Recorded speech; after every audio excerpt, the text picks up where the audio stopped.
Don't waste this time. We're back with regular programming. No more social media cleanse. For now, let's get after it. Shout out to user Kenny Ang for this video idea. Also, just to prevent false accusations, I am tan, not because I was one of the idiots that went to the beach this weekend, even though we are literally amidst the pandemic. I went biking, put on a mask, but did not put on sunscreen because I don't listen to my mom.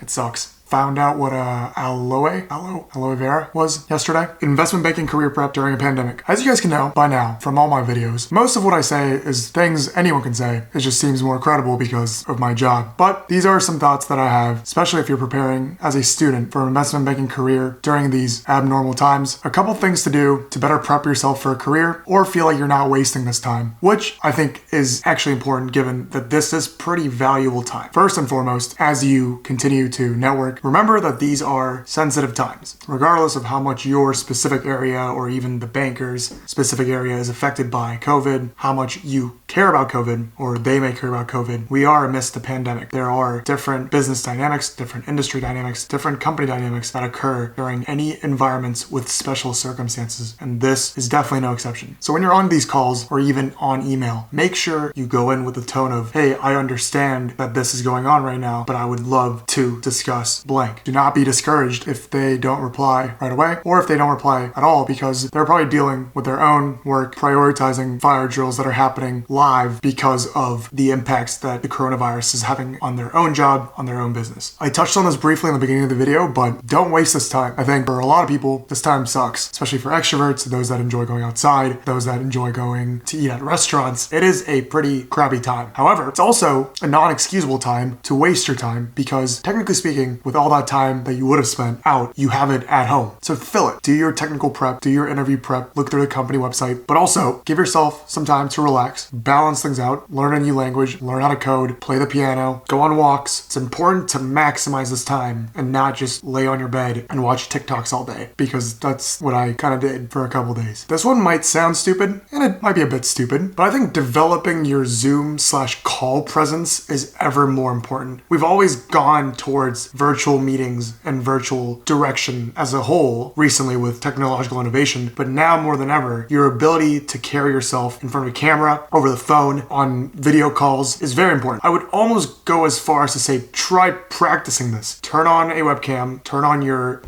front-facing camera on your phone, talk to it, record yourself, and see what you look like or what you feel like on camera and phone. I think some people have the benefit of having in-person presence. They feel a lot more present when they're in person. That might be, unfortunately, lost over the phone or over the camera. And there's different things that can be limiting if all you can show is from your torso up and you're going through a camera in a room. Make sure that your lighting in your room is great. Make sure that the backdrop doesn't have anything that's questionable, or purposefully put something that could lead to a conversation. Maybe practice by filming your own YouTube video.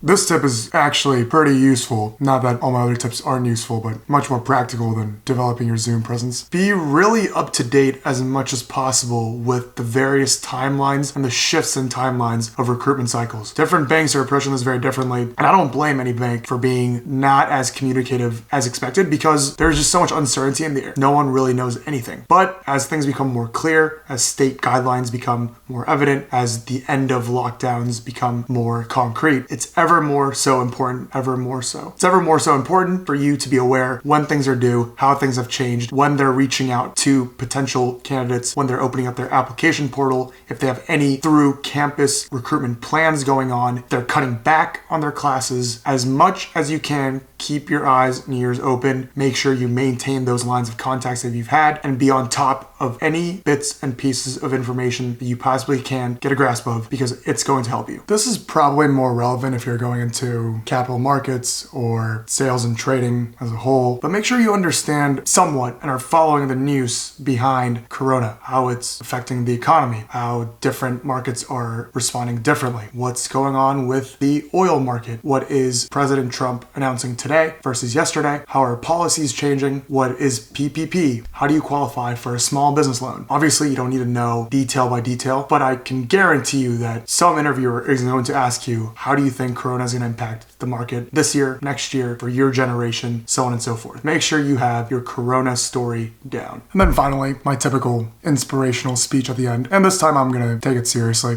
And it's hard for me to discuss this as someone who has a job and is talking to you through a YouTube channel. And I used to hate when people of higher standing, people that are at the places that I want to be at, preach at me as if approaching this is easy and being positive amidst through this is the best thing to do. Reality is, it's not. Things suck. We have to be realistic. We want the job. Me telling you to be positive and not lose hope isn't going to change anything. I will say, on the flip end, for more practical advice, and this is not in any way supposed to be, I'm here, you're there, so I know more than you. But I think what's important to know is that everyone is in the same boat. This thing sucks, and it's affecting the job market, especially for college students with no experience. As blunt as I can be, this is going to suck, and it's going to affect our age group, your age group as a whole. I'm not that old. It's definitely going to affect it in a negative way. But everyone looking for a job, not just in banking, are in the same boat with this environment encompassing everyone around it. And I'm sure not every bank, not every company will take the same approach, but employers also understand this climate. And the most important thing to understand is that we are still in the part of figuring all this out. I think once we figure all this out and we're at this part now, we'll look back and accommodate for the fact that this has happened and accommodate for the students who weren't able to get that full experience timeline, who missed out on internships because of this impact specifically. Obviously, I'm 22. What do I know? What power do I have? But I would like to think that as humanity is going through this together, we would help out those that were just entering the market during this phase. I'm just ranting at this point. Best of luck to all of you. Happy to answer any questions I can in the comments below. See you guys next time.